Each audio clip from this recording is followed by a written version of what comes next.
Welcome to Moon Monkey. On this episode, we're going to be discussing The Lobster, directed by Yorgos Lanthimos and starring Colin Farrell. Have you ever been on your own before? No, never. Your last relationship lasted how many years? 12. Sexual preference? Women? Any children? No. And the dog? This is my brother. He was here a couple of years ago, but he didn't make it. Good morning. 44 days left. Breakfast is served.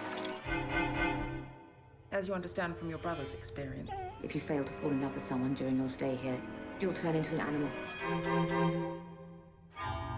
Would you like to dance?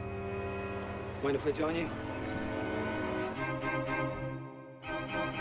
It's no coincidence that the targets are shaped like single people and not couples.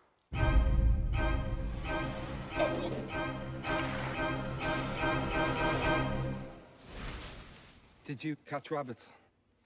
Catching a rabbit is difficult. Thank you very much.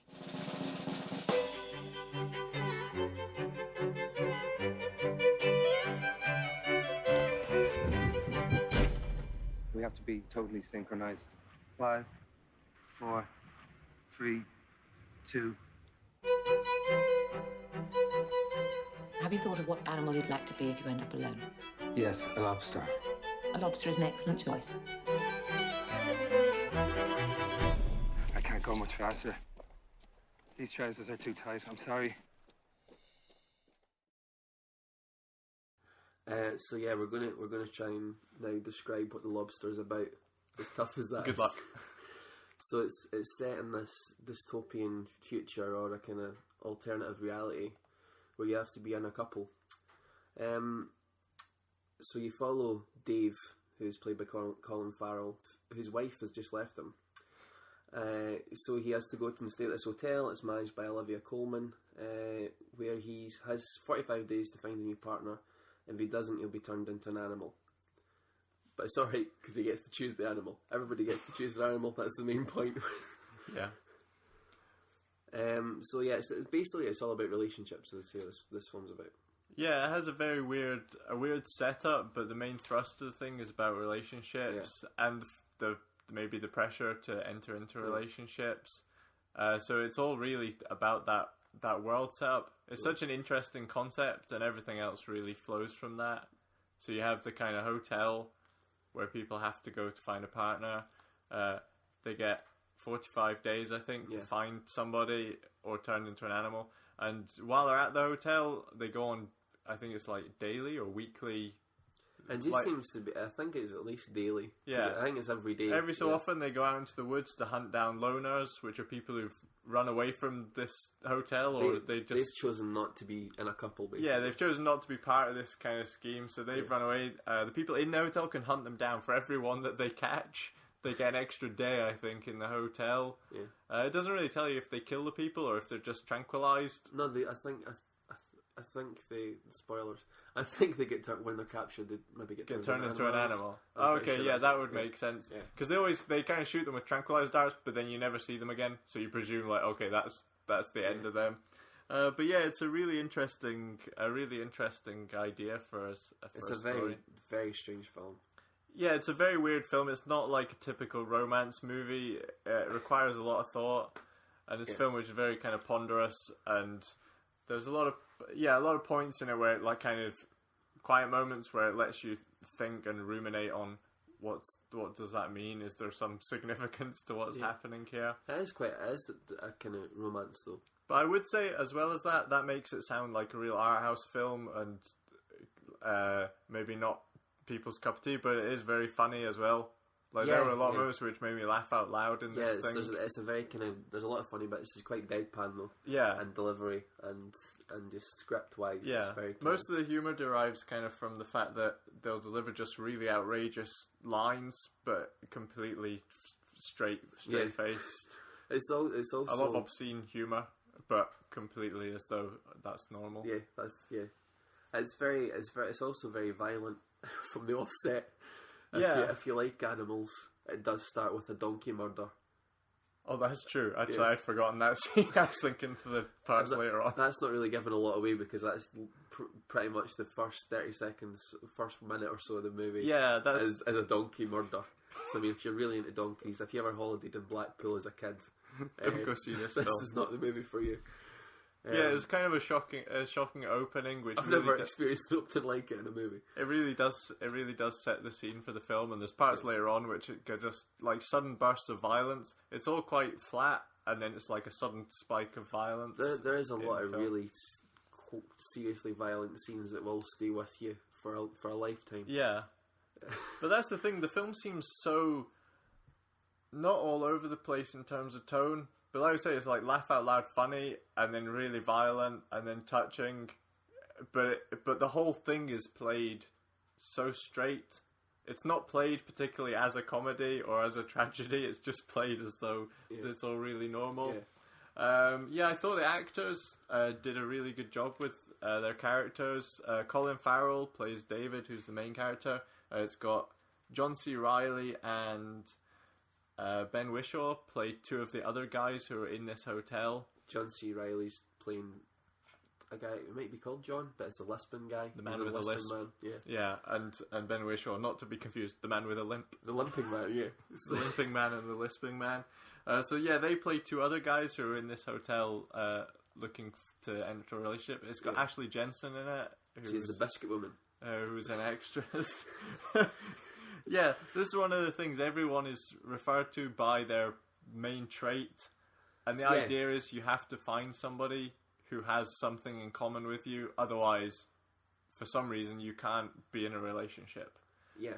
Which is kind of the weird thing. So there's a lot of scenes where people are trying to find out, do we have anything in common? Otherwise, that's it. It's kind of poking fun at relationships and like interactions, I suppose. But like it is like a really good cast. There's Olivia Colman, who we mentioned in the synopsis. Her and her husband are running the hotel. They're running the hotel, and kind of forcing people basically to form up into a couple. Yeah, that's really good. If you like Peep Show, you probably won't like this. I have no idea. You probably but it does have Olivia Colman in it. There's also Michael Smiley, who was in Spaced in a lot of Ben Wheatley films. And he's not in it a lot, but he's in the Loner Group. Yeah, he's in it. I was surprised how many. I knew Colin Farrell was in this, but I was surprised how many people I recognised as it went on, because I didn't know much about the film before I watched it. It's a really great cast. It's got Leah Seydoux plays the leader of the Loners, who are a group who live in the forest, and they're being hunted by the people in the hotel. That's not. I wouldn't say that's a major part of the film. It makes it sound as though that's kind of the thrust of the film, but that's kind of a secondary thing that happens in it. And Rachel Weisz is in it as the short-sighted woman who's one of the loners. But yeah, all the actors did a good job, because their acting style in it is very, very unusual. The dialogue's really clunky, and it really kind of makes you think about it more, because it's really kind of off-putting, but not in a bad way. But it does kind of change the way you think about it. They don't put any emotion into what they're saying, and it makes you just think, like, what has happened in this world? Like, what's happened to these people, and why are they like that, and why is it so awkward? I think some of the cast have said in interviews that one of the things the film looks at is satirizing human relationships, and saying, like, pointing out the absurdity of human relationships and society sometimes. How, like, it can be weird, like dating and trying to form attachments to people can be a really weird thing, and awkward and uncomfortable, and like this film really brings that out in a kind of surreal way. It's just kind of poking fun at it in a big way. Like, the one that really sticks out to me is when Ben Whishaw is in the swimming pool with one of the other characters. Yeah, and he just goes up and says something like, "What's your favourite stroke?" Mine's breaststroke, and then just starts swimming away, and it's just like it's just really kind of poking fun at. Yeah, there's a lot of weird scenes like that. But there was one where the guy's just reeling off, like, "Do you like this? Do you like this? Are you interested in this?" And she's just no. It's just so weird, because it's like they're unable. Everyone in the film seems unable to form like what you would think would be a usual human conversation, which I thought was kind of interesting. Do you want to get into the themes of the movie? Like, as we've said, most of the movie is kind of revolving around relationships, but not in a traditional love story way. The kind of there's a lot of like left turns in this thing which you won't see coming from the setup. Kind of the setup starts off, it's all about the hotel, and you kind of imagine maybe, yeah, it's just really hard to see where this is going or what's going to happen to this character, which I found interesting. One of the interesting things about it is it uses narration, so it's somebody is narrating the main guy's story, so you're thinking, okay. To begin with, it's Rachel Weisz, who you haven't met yet. Yeah. So immediately, it's kind of strange because you're like, who's speaking? Yeah. Who's this character? And what does she have to do with the story? But it's like you said, it's off-putting, another kind of off-putting tactic, because it makes you think, it's always in past tense, so you think, well, is he dead? What happened to him? Why is she narrating this person's life? And there's one scene as well where she just narrates, like you see the scene, and then she just narrates it back to you. Yeah. Like verbatim, and it's very kind of like, what's going on? Yeah. It's just so strange. As to what happens. But like, when they get to the hotel, it seems to be all about they're having to conform to society, and kind of, because everybody's dressed the same. There's a lot of kind of similar shots where everybody's kind of, especially like the ballroom dance, all the women are on one side and all the men on the other. They're all dressed the exact same, and like, just like all the dresses are the same. It's kind of, everybody has to conform in the hotel to be part of this hotel. You're not allowed to really do your own thing, or it was just a weird setup, because it's one of those where it's never really explained why things are the way they are in this world, or how it got in that state. It's kind of, you have to go with it a little bit and think, okay, that's okay. Like the same with the transformation into an animal. It's like how just accepted that's what happens. How do they have that technology? Yeah. How are they able to do it? But it reminded you said at the time, it reminded you of The Shining, the hotel a bit. Oh yeah, there was like some of the cinematography in it. I thought was really good. I believe like most of it was shot in Ireland, but the hotel they used was gorgeous, with swimming pools, hot tubs outside. Yeah, you were like, I want to go to this place. I was thinking like this film, like wherever that place is, must have boosted that place's tourism. I don't know. After seeing this film, I don't know if I really want to stay there. It did look nice, but yeah, I don't know if I really the want world to go. that the characters find themselves in is horrendous, but just as the place itself looked really nice. You're signing up for this holiday, even if you did get turned into an animal at the end of it. Yeah. But yeah, that was one of the things the film really like, poking fun at societal conventions, relationships, love. A lot about loneliness, I thought, as well. Like the second half of the film, looking at the loners. You kind of end up with two tribes. You end up with the people in the hotel who are going along with this, everyone needs to find a partner. And then you've got people who've run away from that world who... They're the complete opposite, though. They're like, you need to conform to them as well. Yeah, they're There's complete no opposite. Kind of happy medium. That was the thing with the loners. Like, they were not allowed to form relationships or have sex with other people. So that was completely the opposite. Yeah. So there was no... Yeah, there was no happy medium. Yeah. It was kind of, you either got to be in one camp or the other, which again, I suppose that was one of the messages of the film, maybe. That... And if you didn't do what the hotel expected of you, there was a punishment. And there was quite gruesome punishments. Yeah, like, that...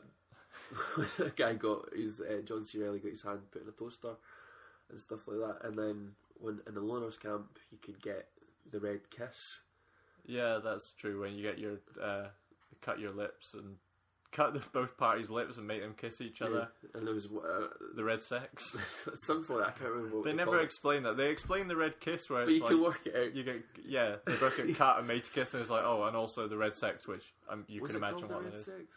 It was something like that. Yeah. Yeah. It was like a real Game of Thrones style punishment. I tried to forget what they called it. I didn't like the sound of it. But yeah, it's just... There's a lot of kind of themes that you could kind of argue, but the director's kind of like, nah, it's just it's up to you. Which you always want them to be like, oh, this is what it's about. That was the thing. The first part, I was totally thinking, okay, this is just a satire about societal pressure to be in a couple. But then later on, you start thinking, well, yeah, but then what's this all about? Like the loner part, because that's kind of saying the opposite. But yeah, it was just a good kind of. It was just a fun film, I thought. Well, like there was horrible moments in it, but like a lot of funny moments in it. Last thing, it made me laugh a lot more than I thought it would.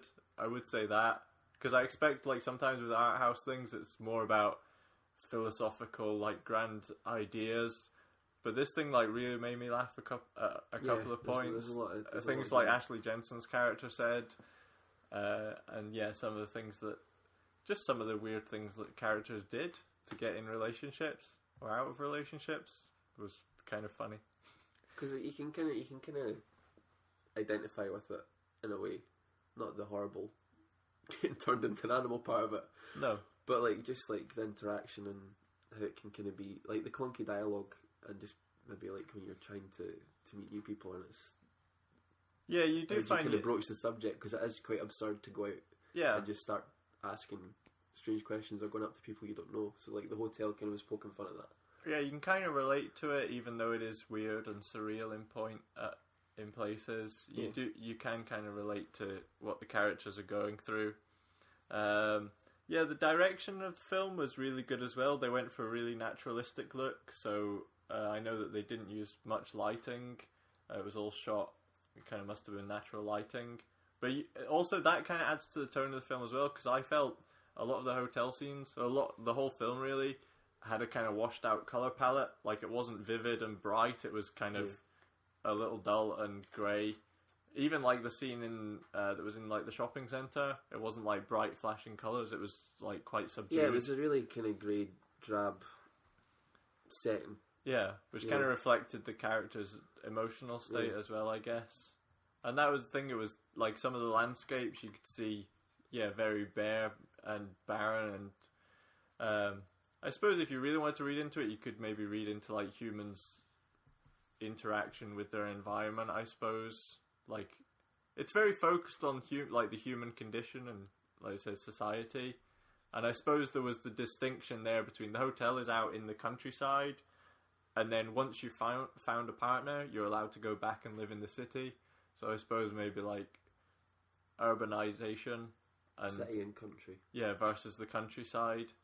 That was one of the things that like makes you think. It doesn't give you any answer, but it makes you think. Such as the use of animals, them being turned into animals, puts the ideas in your mind of like animal instinct and mating, and then it's like we were saying before, kind of animals find it very natural to pair up and mate with each other, but humans seem to find it difficult because they have that consciousness.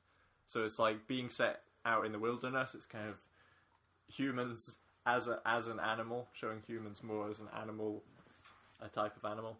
Or even like the loners are kind of escaping the city life and what society expects, and by being like back into the wilderness, or I suppose living their own way. Yeah, they're kind of escaping from society as well, escaping from the city.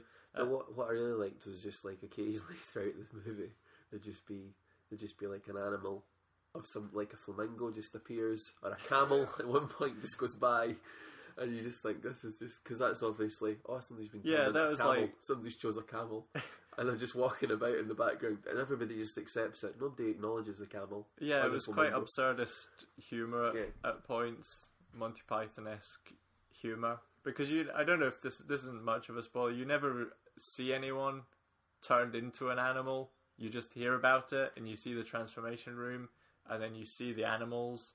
So it's just... you never witness the... you never witness the transformation. That's one of the things, because you're partly thinking at the beginning, are we actually going to see that? Because they keep talking about it, but then it's kind of turns away from that a little bit. But it doesn't take away from the film, because it's still got the kind of... Like, it doesn't ruin it for me that we don't see that. Yeah. Because it isn't... Well, not all. I think that's one of the things. The film it's using that as a... I don't know if you could even call it a metaphor. It's using that as a device or a plot device, but really that's not important at all. If this had been a sci-fi film, I would have been disappointed, because I would have thought like, that's your main premise of the film. You never showed us it. But this film is not really about that at all. A lot of people have described it as a sci-fi movie, which I can see, but yeah, but in the sense of like, I wouldn't really say big budget sci-fi like special effects film. It's not Interstellar. No. But like if the transformation thing had have been like the point of the movie, in a sense that's not the point of the movie. The point is to make you think about, he's desperate to find a partner because he's only got 45 days. Really, it could have been anything. They could have said, you go into the room, like anything could have happened. It was just happened to be, you'll be turned into an animal. They do talk about it. There's like the Ben Whishaw and John C. Reilly and Colin Farrell are all together. They talk about how it happens. Yeah, that scene again just was ridiculous. It was like, yeah, you get like they slowly take parts of the body away until you're left with like basically an amount that would fit into a lobster if you want to be turned into a lobster, or a rabbit if you want to be a rabbit. Which Colin Farrell does. We should have explained that. He wants to be the lobster. Well, he doesn't want to be the lobster, but that's what he chose. Yeah, he chose to be turned into a lobster. Everyone gets to choose which animal they want to turn into. Yeah, this is the director's third film, I believe. I think before this he did a film called Dogtooth and one called Alps, which are both Greek language films. And he directed them in Greece, I think. So this is his first English language film. But yeah, from what I've heard of the other two films, those are both really good as well and worth watching. But yeah, this is definitely, like, if you haven't seen those films, I would definitely say this would make you a fan of his work, because he seems like he has a really fun sense of humour and good ideas. Yeah, after watching this, I would check out the other two movies, because it was that good. It was so kind of strange, but it worked so well. Yeah, and it was just written really well. And it was a really interesting concept that I would think is so kind of simple, because it's like a bit an everyday thing, just like human interaction. But it looks at it in such a takes it. Yeah, it's just told in a different way. Yeah, told in an unusual way that kind of questions everything, almost. I did really like the film. I felt like it was starting to lose its way a little bit towards the second half, because as I say, like, it's kind of splits. Like, the first half is the hotel and does that setup, and then he gets out of the hotel, and then it's like in the forest for the second half. Once they go into the forest. Yeah, the thing was, I just didn't know where it was going, because it does the setup at the beginning. You're like, okay, he's either going to find someone or he's going to be turned into a lobster. And then it just turns away from that, and like, okay, now, like, I don't really know where we're going now with this, or what. Yeah.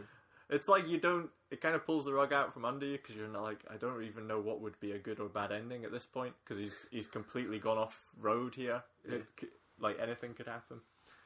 But I did really like it. I like the idea of them hunting down the loners as well, with the tranquilizer guns. That's how you spend all your Friday nights. It's just load up the old trank gun. It's a hobby. But yeah, that bit was really funny, and yeah, just some of the characters were funny as well. Like the woman, we didn't mention her, the Heartless woman. The Heartless, yeah. There's a lot of there's some really seriously violent scenes that I wasn't expecting. Yeah, there was one shocking scene which we were trying not to give away too much, but you'll know it when you see it. Yeah. It's kind of you can't really believe that they've done that. But even in the woods, there's like when they first hunt the loners, and you're kind of introduced to it, and it goes really slow motion, and it's kind of chaotic, and there's the classical music over it, and the Heartless woman's there hunting because she's like the best hunter. She's been at the hotel for ages. She's wiping out loners. She's just a completely amoral woman who's just in it to like stay at the hotel as long as possible. She's getting loads of loners. She hates everyone. Yeah, and she gets a loner. I don't know if she punches one to death, but there's like in the slow motion. There is a bit where she punches. Yeah, the kind of classical music's playing over, and she's just pounding this poor woman in the face, and it's like there's some really violent moments in it. But like it works within it with the kind of deadpan and the it's a very, very black humour. If you're not a fan of black humour or deadpan humour, I don't think you'd enjoy it too much. There's a lot of it uses a lot of classical music, and especially this kind of sting. I don't know if it's violins or something, but it does a really dramatic like noise. A lot of times, not even when it's really warranted. It's stuff where like nothing's really happened, but it'll do a really dramatic noise as though that's a really epic moment. But it is quite a creepy, horrible world. Yeah, it is a terrible world. Like we said at the beginning, like it is a real dystopia and kind of a weird imagining. I mean, I don't know how closely you think that is relevant to like our world. Like we're saying, it's kind of a satire on our world, but it's so like this could never happen. There's not like the technology to do what they want to do, but yeah, there is like I think like it talks about maybe the pressure to be in a relationship. And maybe not everybody would agree with that. Yeah. Or even the pressure when you're alone. Like some people are just like, oh, the relationships are bad. Some people are like, no, I've never been in a relationship. Yeah. And other people are like, no, relationships are great. So you've got the two kind of polar opposites in the film. And maybe that's kind of true of life, as some people are like very against it and some people think it's the greatest thing in the world. Yeah. So, but that's the thing, it's like other people trying to force them into relationships. So like Colin Farrell's character doesn't particularly want to find anyone, but it's like because of this world you have to. Like, but unfortunately you're not allowed to live in the city. When he's not looking. But he does find somebody. Yeah, that's the when thing. He's not looking. I mean, I guess like yeah, he does find someone, which might suggest that it's a kind of naturalistic. It just happens. A naturalistic thing. Yeah, we won't spoil the ending, but yeah, the end of the film could be read one of two ways, depending on what you've thought up to that point. Will depend on what you take from the ending, whether it's a good or bad ending. Yeah. It's a pretty downbeat ending, whatever happens, but whether you think like, oh, okay, yeah, that's... It depends. It depends on maybe what you think of Colin Farrell's character. Yeah, or how much you think people love each other and what they would do for it. Yeah, I kind of felt. Yeah, it's like if you watch it, you're kind of like, I don't know. If you watched it again, maybe you'd like be watching Colin Farrell, thinking like you kind of have to figure out that guy to understand. I really don't know. I don't know. I've got a couple of ideas, but I don't know. I don't know what I'd like. If I say anything, it's going to spoil the ending. So yeah. So yeah, this film, would you recommend it to people to watch? I would. If you like a kind of darker kind of comedy theme, and it's a bit of a different take on a kind of relationship story or a love story, but it is a love story at the end of the day. Yeah, a very unusual film, but I would probably recommend it to people. I would recommend it, unless you're an animal lover. Then I wouldn't probably see it. But yeah, or just look away. Yeah, it's kind of... It's one of those things that is hard to say, like... Because I know some people who would just find this kind of meandering, because it doesn't... It's like, where's this going? Or like, what's the point? It's one of those films that you really need to think about it as it's going on.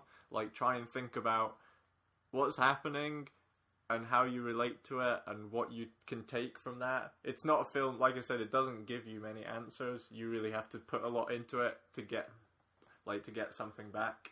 I would recommend it though, because it's a really unique film and it's a really original kind of idea, although kind of based off a very kind of simple idea about human interaction, and maybe the clunky dialogue, because it's done in a very kind of strange way. I thought the first time I watched it, it really kind of I was like, what's going on? Why are they talking like that? But yeah, it just makes fun of how people interact romantically and just every day and. Maybe kind of pressures. So a lot funnier than you might expect. Yeah, it's got a lot more jokes in it, so yeah, totally recommend it.